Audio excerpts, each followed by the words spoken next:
और एक श्लोक मैंने पढ़ा तो मेरी आंख में आंसू आ गए। 14 साल बाद राम लौटे, राज्याभिषेक किया। महाराज भरत ने कहा कि प्रभु आप आ गए, बैठिए। तो भरत ने 14 साल सबने जो सहायता की सबको प्रणाम किया। गुरु वशिष्ठ के पैर छुए, माताओं के पैर छुए, अपनी माता कैकेयी के भी पैर छुए राम के कहने पर, सबके पैर छुए।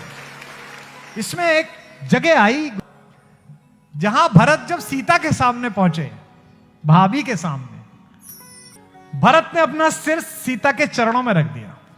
अच्छी बात है, भाभी के चरणों में रखना ही चाहिए। हमारे यहां तो भाभी मां के समान होती है।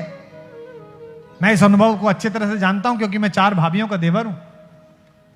तो मैं उनका स्नेह भी जानता हूं, मेरे प्रति उनकी कृपा भी जानता हूं, मेरे प्रति उनका ममत्व भी जानता हूं, उन 4 भाभियों का। कवि लिखता है कि लंकेश्वर प्रणति भंग दृढ़वतम तद्वनदम युगम। जब सिर रख दिया सीता के पैरों में तो अन्योन्य पावन मबूद भूयम समेत्वः, यानी उस सिर ने और पैर ने एक दूसरे को धन्य किया। तो साहित्य का विद्यार्थी होने के नाते मैं बहुत देर तक सोचता रहा कि भरत का सिर धन्य हुआ, यहां तक तो समझ में आई कि भाभी के चरणों में रखा, लेकिन सीता के पैर क्यों धन्य हुए? भरत का सिर इसलिए धन्य हुआ कि जिन चरणों में रखा गया ये सामान्य चरण नहीं है।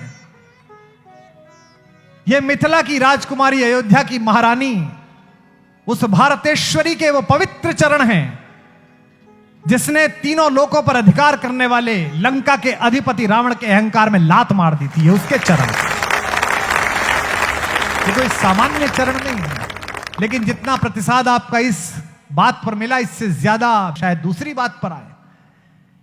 लेकिन ये जो सिर रखा गया है इन चरणों में, ये भी कोई सामान्य सिर नहीं है। ये वो सिर है जिसके ऊपर 14 साल पहले दुनिया का सबसे बड़ा राज मुकुट रख दिया गया था और उसने उस मुकुट को नीचे उतारकर अपने भाई की जूतियां सिर पर रख ली थी। ये वो सिर है।